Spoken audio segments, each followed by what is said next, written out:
La prière de l'Aude nous a fait entrer dans notre assemblée d'automne. Nous entamons à l'instant donc sa première séquence. Nous la consacrons à ce que l'on peut appeler sans doute la contrainte écologique. Le train ayant fait défaut à quelques-uns d'entre nous, notre bilan carbone ne sera peut-être pas aussi bon que nous l'aurions voulu, mais la pluie ne nous a pas empêchés de prier devant la grotte et nous nous en réjouissons. Voilà, et j'espère enfin que chacun a trouvé place dans cet hémicycle malgré le format inédit dans lequel nous nous trouvons. Quelques explications maintenant sur ce que nous allons vivre pendant ces 36 heures. Comme j'ai eu l'occasion de l'écrire aux évêques, le Conseil permanent en juillet s'est demandé ce qui, de notre époque, marquerait l'histoire. La révélation des abus sexuels et des abus de pouvoir commis par des prêtres à l'encontre de mineurs ou de personnes vulnérables restera, c'est certain, dans l'histoire. Cette révélation exige un travail continu de la part des évêques. Nous nous y sommes engagés, nous allons le poursuivre et nous prendrons le temps nécessaire jeudi et vendredi. Mais trois autres sujets se sont vite imposés à nous. D'abord, les migrations qui changent de nature en ce temps. Ensuite, toutes les questions autour de la bioéthique et des transformations de la famille. Mais surtout, il nous a paru que le sujet qui marquerait l'histoire, ce sera la contrainte écologique avec tout ce qui la constitue aujourd'hui.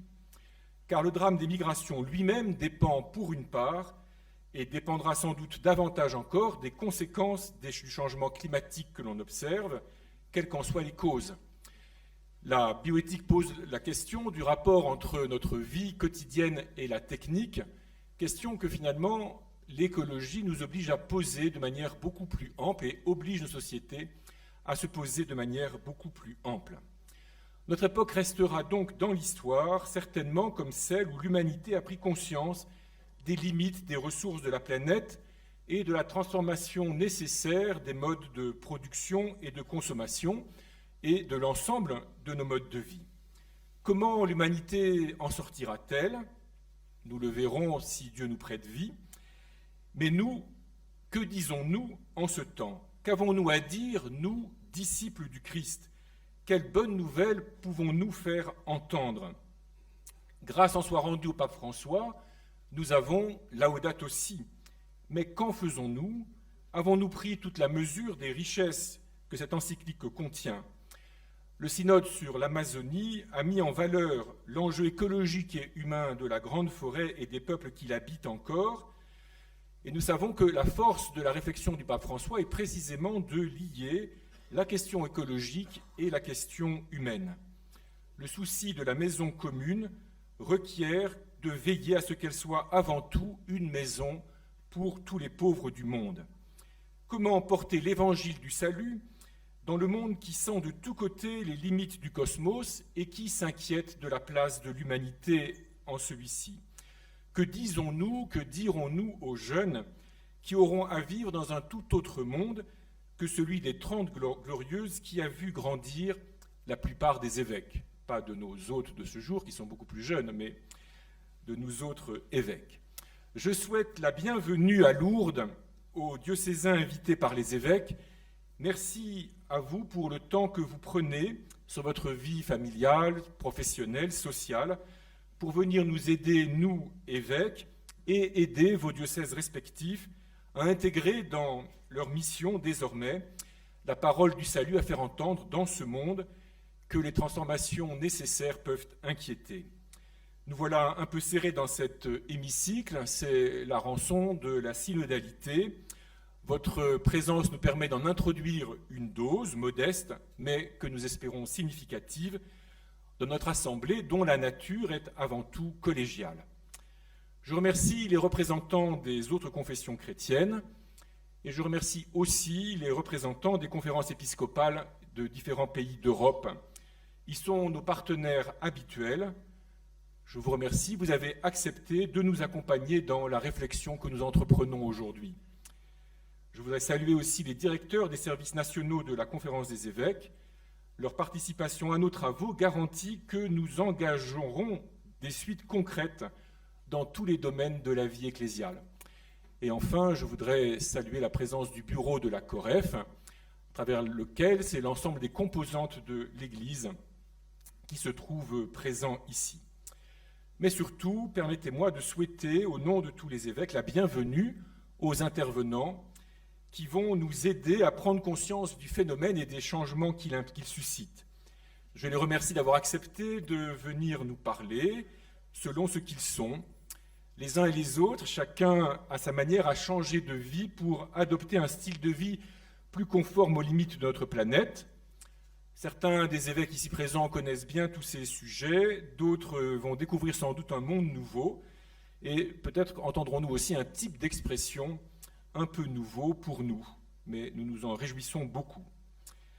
Je voudrais aussi remercier mes frères évêques, nos frères évêques, au nom du Conseil permanent. Vous avez accepté de jouer le jeu devant la nouvelle thématique que nous avons décidée pour vous et devant les modalités de travail différentes de nos habitudes que nous avons choisi de mettre en œuvre. La séquence que nous allons vivre fera l'objet d'une évaluation précise.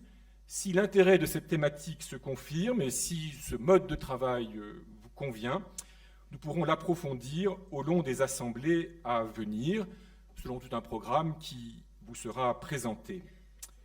Nous espérons sortir de chacune de nos assemblées avec un désir renouvelé et une capacité plus grande de rencontrer celles et ceux qui, dans nos régions, œuvrent pour ces changements, explorent des techniques nouvelles, osent des modes de vie compatibles avec la taille de l'humanité et les promesses de notre planète et du cosmos.